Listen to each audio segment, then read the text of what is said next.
What is up, everybody? Welcome back to the channel and welcome to today's prediction video. Now before we go any further, guys, I hope everybody had a good Easter weekend. To anybody who was observing any religious ordinances during this time, and yeah, I just hope that everybody had a good one and that everybody was safe. We had a lot of football to talk about, and nothing changes for this one.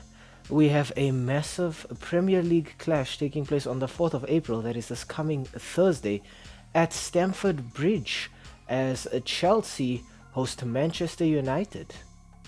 Now, the last time the Blues and the Red Devils did battle was on the 6th of December, when Manchester United welcomed Chelsea to Old Trafford. United opened the scoring in the 19th minute through Scott McTominay. A shot is taken at the keeper and he kind of deals with it, but the rebound ends up at McTominay and he just rockets it into the back of the net. Chelsea were not going to roll over and just let it get by them, and in the 45th minute, right at the end of the first half, Cole Palmer equalized for the Blues. He just sort of dribbles his way from the right wing right across United's box and then cuts it past the keeper, but I think what's most upsetting is none of the United defenders actually try to even deal with him.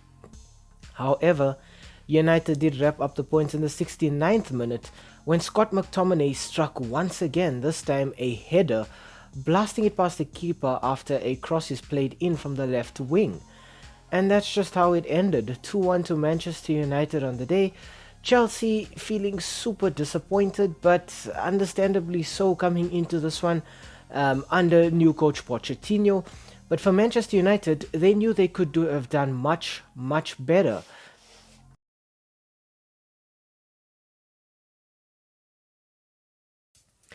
We start off our team analysis with Chelsea. The last 5 fixtures for the Blues have ended in 3 wins and 2 draws. Their last fixture was a 2-2 draw against Burnley. Now, I think the standout player for Chelsea this season has to be Cole Palmer. Nobody's played as well as he has for Chelsea, and he's earned himself his 16 goals and 12 assists. But I think Chelsea have become a little bit overly dependent on Cole Palmer. And I think part of that problem is due to the form of striker Nicholas Jackson with 12 goals and 4 assists. Jackson needs to be doing more. I see Jackson scoring, but it's kind of a win-more situation where he scores in matches that Chelsea have already effectively won. He needs to be doing so much better, but I just think as a whole, Chelsea up front are struggling. And that now leaks into our next player, Enzo Fernandez, with 7 goals and 2 assists. I think Enzo was brought into Stamford Bridge to solidify their midfield and to just keep things more contained. But because the front line have not been operating as efficiently, it's resulted in Enzo Fernandez having to play higher up, and that's why he's gotten those 7 goals. But I think that at the end of the day, Enzo Fernandez has the primary responsibility to just ensure that Chelsea's midfield doesn't look as fragile as it has looked in the last few weeks. And because he has to go up front, it means unfortunately he doesn't get to do what he was brought in to do.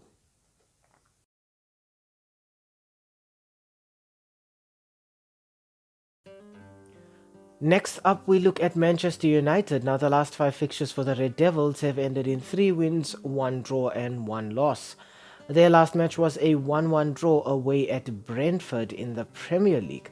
That one loss as well was against Manchester City. But I think right now the standout player for Manchester United has got to be, I would say, Scott McTominay with 9 goals and 3 assists. Maybe he's not the top scorer and maybe he's not the player with the most assists, but Scott McTominay has come in clutch for the Red Devils. Obviously, having scored a brace in the reverse fixture here means that he already knows what it's like to score against Chelsea. But McTominay has a habit of just rising to the top whenever Manchester United need him the most. In terms of getting goals, however, the man leading the way for Manchester United is still Rasmus Højlund this season, with 13 goals and 2 assists. Rasmus Højlund has had moments where he struggled to find form, then he's had moments where he's been just in sublime form, and then he was injured and he struggled to get back to form. And this is the perfect kind of match for him to get that form back. It's a big name match against big name opposition, and it's a match that I feel Højlund could really thrive in. And finally, for Manchester United, I want to look at Bruno Fernandes. And I think Bruno Fernandes has a bit of unfinished business against Chelsea because in the reverse fixture at Old Trafford, he failed to convert a penalty. Now, despite the fact that United managed to win the game, I think Bruno Fernandes will be looking to add to his 8 goals and 9 assists for the Red Devils so far this season. I still think Bruno Fernandes is the channel that Manchester United use to play through, transitioning from their midfield to their attack. But I think because their attack has been kind of disjointed and just lacked overall cohesion with the rest of the team, it's made Bruno Fernandes look slightly worse this season. Majority of his goals as well have come from the spot, but I think now he'll be looking to convert chances from open play instead.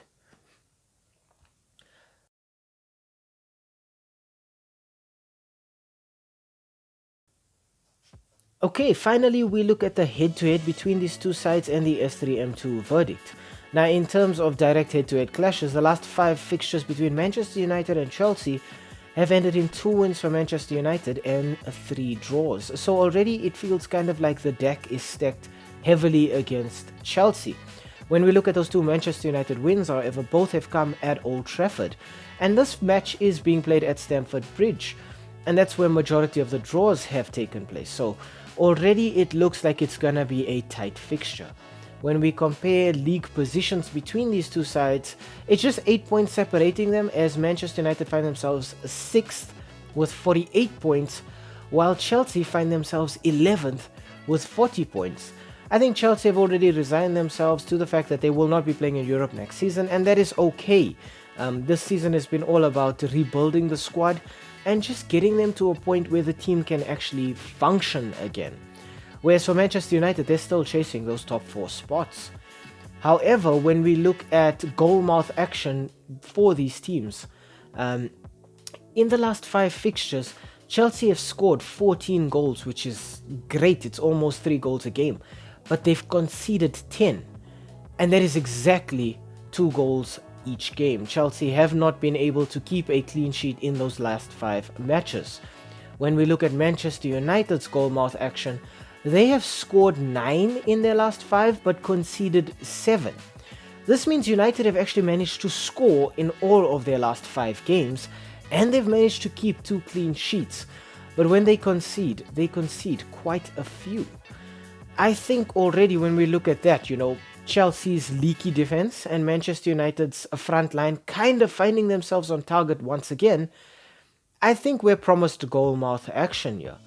This is a very big game for a player like Mason Mount on his return to Stamford Bridge after having turned his back on Chelsea and joined Manchester United earlier this season.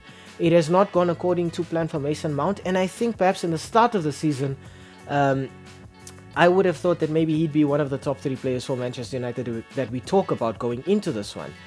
But I think he scored his first game this weekend in their draw against Brentford. So that already shows that for Manchester United, a lot of players have been injured, a lot of players have not found the chemistry because of those injuries, and it's just been an uphill battle for the Red Devils from start to finish. Chelsea looking leaky and inconsistent at the back means that defensively, Mauricio Pochettino has a lot of problems to deal with in his side. United, as I said, are getting the goals, but they're still not at their best. This is a Manchester United squad that should be able to score 2 to 3 goals in most of their matches, but they're not doing that. Perhaps when they're getting 2 goals, it's looking more like it's a stroke of good fortune, as opposed to talent and hard work. United will also be thinking about their upcoming fixture this weekend when they have to deal with Liverpool. And this is a Liverpool team where they've scored against Manchester United freely. And even though United were able to beat Liverpool in the FA Cup earlier on this season, or was it in the Capital One Cup, whatever it was, one of the cups, United, I think, are feeling kind of intimidated by Liverpool in the league this season because Liverpool have really not put many steps wrong so far in their league campaign. I do feel that a win is possible for Manchester United here, based solely on form and on the display we've seen from players. But I feel like a draw is more likely. Onana's been very good for United. Cole Palmer's been very good for Chelsea. Both of these teams have actually scored whenever they've played against each other, so neither team has been able to keep a clean sheet. And I think that's going to be a trend that we see continue in this fixture. I think both sides score.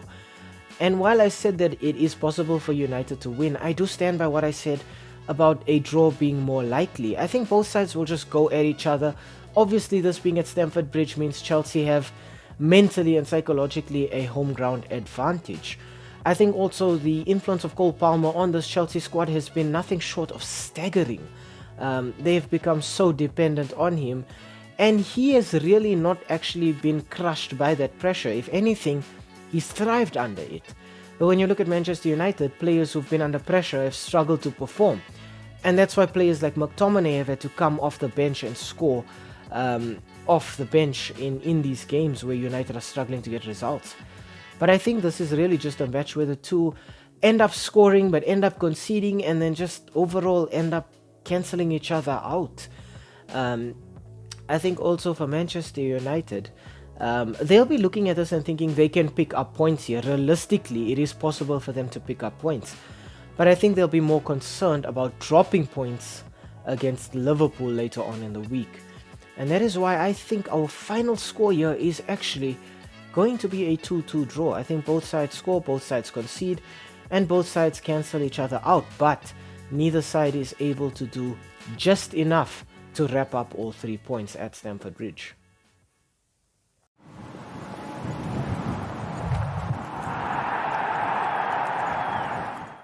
Hi, thank you for making it to the end of this video. We really appreciate the watch time and the fact that you took some time out of your day to spend it with us talking about the sport that we all love. If you enjoyed the content, why not, drop a like down below or comment in the comment section. Maybe even consider subscribing to the channel. And I mean, while you are here right now, have a look at some of our old videos too. They should be appearing on the screen right now, along with that subscribe button. So you know exactly what to do. Thank you so much. It really helps with the YouTube algorithm. And have a great day out there. And we hope to see you again very, very soon. Thanks. Stay safe.